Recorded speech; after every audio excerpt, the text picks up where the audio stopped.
Hey, what is up, everybody? This is Stevie Breach coming to you here today. We're sitting here talking about the rumor that is out there on the streets that Vince McMahon is looking to buy TNA Wrestling, and give my thoughts about what's been going down.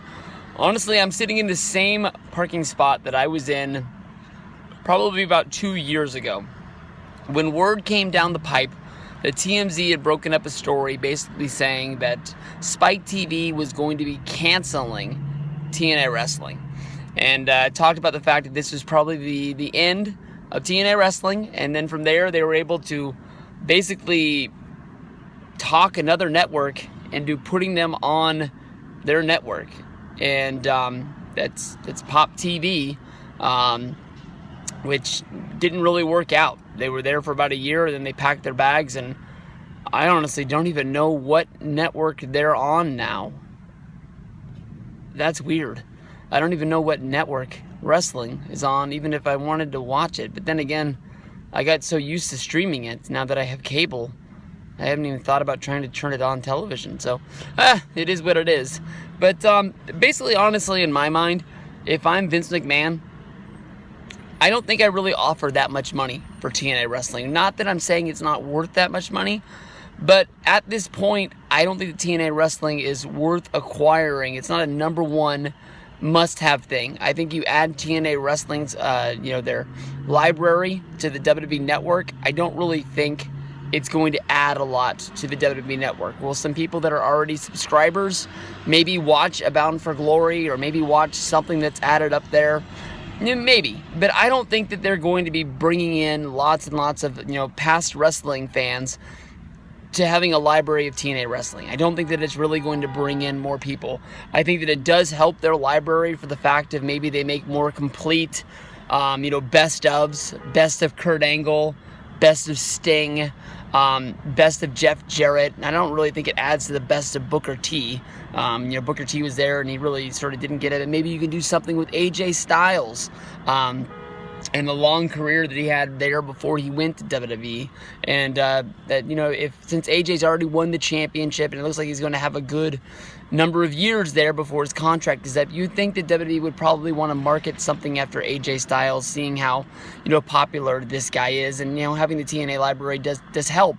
But I don't think you go broke in order to do it. I know that on the Wrestling Observer, they were talking about this rumor, and what they were basically saying was that WWE normally offers $500 per hour for a tape library, and they added everything up together, and I don't even think they were able to break $1 million. But they were going off the top of their head. They weren't really going with... they didn't have really real numbers in front of them. They were just multiplying how many weeks of television they had done and how many hours those were, how many pay-per-views they had done. Sure, it'd be fun to have that stuff at your fingertips on the WWE Network, but like I said, I don't think it's really going to be bringing in tons of new subscribers in order to get there. There's rumors out there that the production company that is run, I'm not sure if it's ran by the Harris brothers or if it's run with the Harris brothers as part of the production team. They had sort of, helped out TNA along the way, which I think they own a percentage of the company.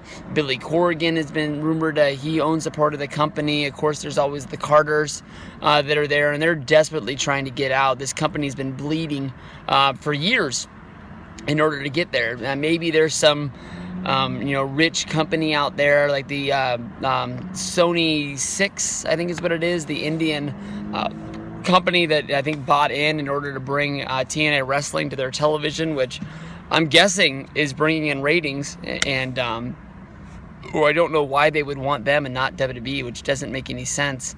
But then again, maybe there's another company in India that does hold the WWE contract, so they had to get some sort of wrestling contract, and that's what they got. In order to get it, they had to buy a part of the company to keep them afloat. I'm not sure, but last year they were supposed to go over there and do that tour, which never really happened. They said it was due to terroristic intelligence or something like that, and now I've heard no plans about them going over this year, and we're already almost into October.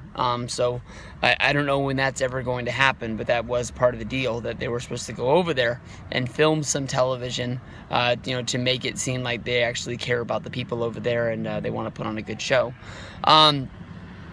But, you know, if I'm Vince, I'm not going broke over this whole deal. You put an offer on the table. It doesn't even have to be the #1 offer, because, you know, worst case scenario is somebody else jumps on this boat and they ride it into the ground, and maybe the next offer you can run is even cheaper. I think that you don't belly up to the bar to buy TNA until you know the company is dead. If Vince buys the company, yes, he will kill it.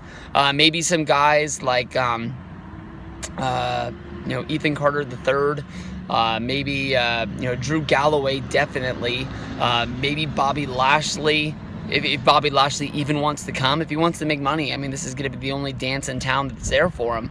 Of course, he has his heat with the company and with Doc Hendricks because of everything that went down. But maybe they can put that behind him, and maybe he can come to WWE and make some money in the last, you know, little point of his career. But then again, he's not Brock Lesnar. Are they going to let him continue on the deal that he has where he can fight for Bellator and wrestle for WWE?